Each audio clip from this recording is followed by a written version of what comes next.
SSC 27 ও 28 batch. আজকে তোমাদের হচ্ছে গ্যালভানিক কোষ এবং ড্যানিয়েল কোষ নিয়ে যাদের সমস্যা আছে তাদের ক্ষেত্রে আমি এটা সলভ করে দেখাচ্ছি। যে এটার মূলত জটিল যে কারিকুলাম, মানে তোমাদের লেভেলে যে এটা হচ্ছে তোমরা একটু কম বোঝো বা এটা আসলে ঠিকঠাক বুঝতে পারো না যে কি হয়। তারপর আমরা আর একটা টপিকস করব, সেটা হচ্ছে কি আমাদের লবণ সেতু। ঠিক আছে, আমরা হচ্ছে লবণ সেতুটাও দেখবো যে লবণ সেতুর কি ভূমিকা। এখানে লবণ সেতু যেটা, এই লবণ সেতুর ভূমিকাও কিন্তু আমাদের আসে।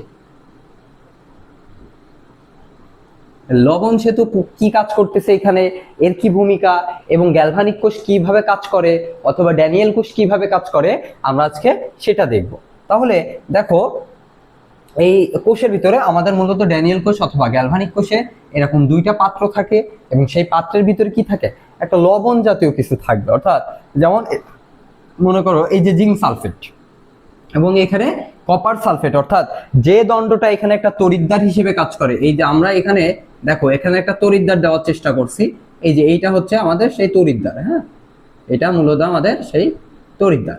এই তড়িৎদ্বার এবং এইখানে একটা তড়িৎদ্বার আছে, তাহলে আমাদের মোট দুইটা তড়িৎদ্বার থাকে। হ্যাঁ, দুইটা গ্যালভানিক কোষে দুইটা পাত্রের ভিতরে, তাহলে আমাদের কি দুইটা তড়িৎদ্বার থাকে। এখন এই তড়িৎদ্বার হচ্ছে একটা ধাতব, মানে দণ্ড, একটা ধাতব দণ্ড। হ্যাঁ, তাহলে এই ধাতব দণ্ড, যে ধাতুর দণ্ডটা থাকে তারই হচ্ছে কি অর্থাৎ লবণ টাইপ যে জিঙ্ক সালফেট, অর্থাৎ এটা যদি জিঙ্ক দণ্ড থাকে, এটা কি থাকে, এটা জিঙ্ক, এটা জিঙ্কের একটা দণ্ড আছে, আর এখানে কপারের একটা দণ্ড আছে। ঠিক আছে, তাহলে আমাদের এটা একটা জিঙ্কের একটা দণ্ড, অর্থাৎ তড়িৎদ্বার হিসেবে জিঙ্ক ধাতুকে ব্যবহার করা হয়েছে, এখানে তড়িৎদ্বার হিসেবে কপার ধাতুকে ব্যবহার করা হচ্ছে। তাহলে জিঙ্ক ধাতুকে যদি আমরা তড়িৎদ্বার হিসেবে ব্যবহার করি, তাহলে ওর জন্য আমাদের জলীয় দ্রবণ কি ব্যবহার করতে হবে, জিঙ্ক সালফেট ব্যবহার করতে হবে। জলীয় দ্রবণ কি ব্যবহার করতে হবে, জিঙ্ক সালফেট। এই জিঙ্ক সালফেটই কিন্তু আমাদের এইখানে জলীয় দ্রবণ হিসেবে আছে। আর এইখানে জলীয় দ্রবণ হিসেবে কি আছে, তাহলে আমাদের এখানে জলীয় দ্রবণ হিসেবে আছে কপার সালফেট।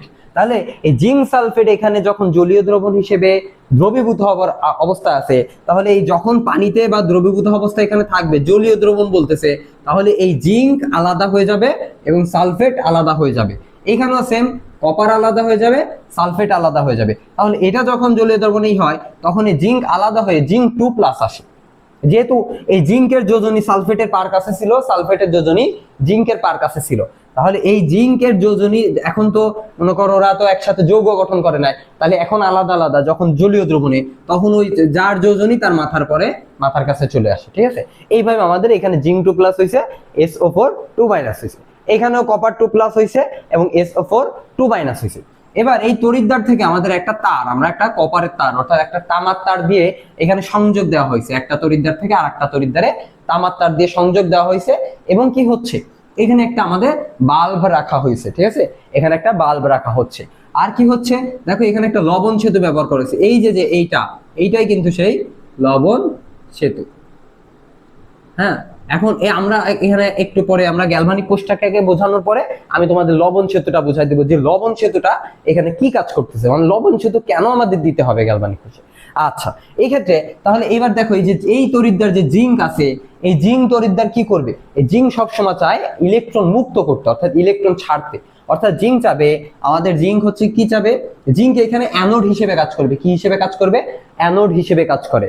এটা মনে রাখবা, এটা অ্যানোড আর জারণ যে বিক্রিয়া করে, অর্থাৎ অ্যানোড হচ্ছে জারণ বিক্রিয়া করে। জারণ আমাদের কি করতেছিল, ইলেকট্রন ত্যাগ করতেছিল এবং সেটা পজিটিভ আয়নে পরিণত হচ্ছিল। তাহলে অ্যানোডও হচ্ছে কি করতেছে, আমাদের এখানে জারণ বিক্রিয়া। এইভাবে আমি সিকোয়েন্স এভাবে মনে রাখি যে অ্যানোড আগে বলি না আমরা ক্যাথোড আগে বলি, আগে অবশ্যই অ্যানোড বলি তারপরে ক্যাথোড বলি।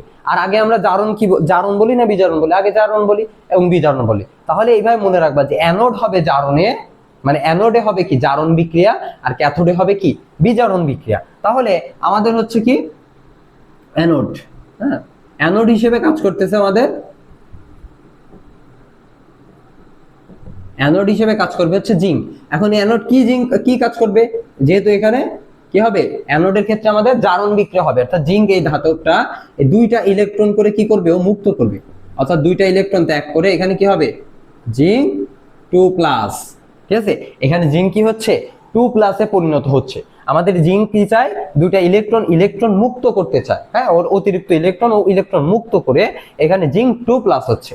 এবার আর আমাদের ক্যাথোড হিসেবে কে কাজ করবে, এই কপার হচ্ছে ক্যাথোড হিসেবে কাজ করবে। ওই যে জিঙ্ক দুইটা ইলেকট্রন গ্রহণ করলো মানে ত্যাগ করলো, ওই ইলেকট্রন দুইটাই কে গ্রহণ করবে, আমাদের কপার গ্রহণ করবে। কপার 2+, ওইটা ইলেকট্রন দুইটা গ্রহণ করে আমাদের কি হবে, কপার ধাতুতে পরিণত হবে। আচ্ছা এবার দেখো আমাদের বিষয়টা কি, এখানে চিত্রটা দেখো।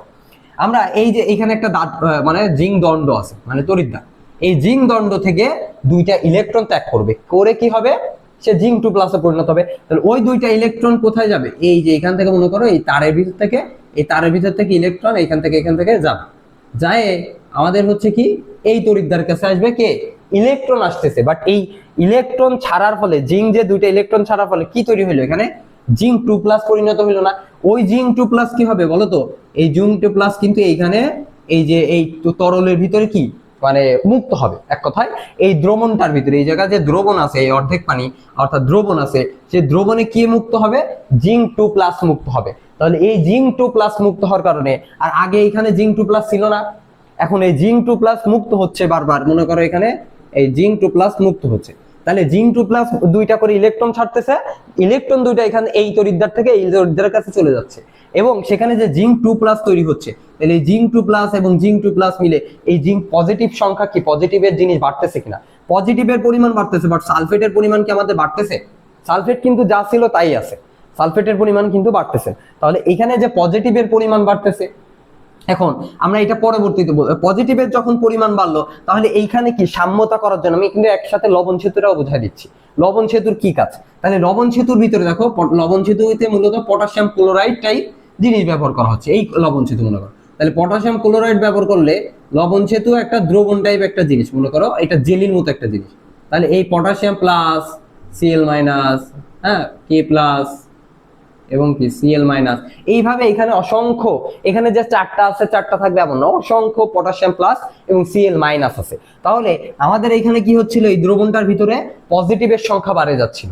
তাহলে এই পজিটিভের সংখ্যা যাতে বাইরে যায়, বাইরে যাচ্ছে, আর নেগেটিভের সংখ্যা কমে যাচ্ছে, সেই হিসেবে মানে নেগেটিভ যা ছিল তাই তো আছে। তাহলে এইখানে একটা সমতা দরকার না, এই সমতা করার জন্য এই লবণ সেতু থেকে আমাদের এই যে Cl-, এই ক্লোরিন গুলা এইখানে মূলত আমাদের এর ভিতরে আসবে, এই আস্তে আস্তে এখান থেকে ক্লোরিন আসবে, এই ক্লোরিন আসে তখন এখানে যতগুলো পজিটিভ ঠিক ততগুলাই নেগেটিভ যদি হয়, তাহলে এখানে সমতা হয়ে গেল না।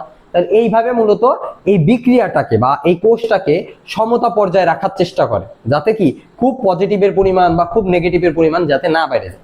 এখন দেখো আমাদের ওই পাশে কি হচ্ছিল, দুইটা করে ইলেকট্রন চলে যাচ্ছিল, যায় এখন এখানে বাল্বটা দেওয়ার কারণ হচ্ছে যে ইলেকট্রন যাতে গেলে আমরা কি বাল্বটা জ্বলবে তার উপস্থিতি বোঝার জন্য, ইলেকট্রনের উপস্থিতি বোঝার জন্য আমরা মূলত হচ্ছে এখানে কি করছি, এখানে মূলত আমরা একটা বাল্বকে যুক্ত করছি, ঠিক আছে, একটা বাল্বকে আমরা যুক্ত করছি। তাহলে এবার দেখো আমাদের এই ইলেকট্রন গুলো যখন যাচ্ছে, যাওয়ার ফলে এই ইলেকট্রন এখান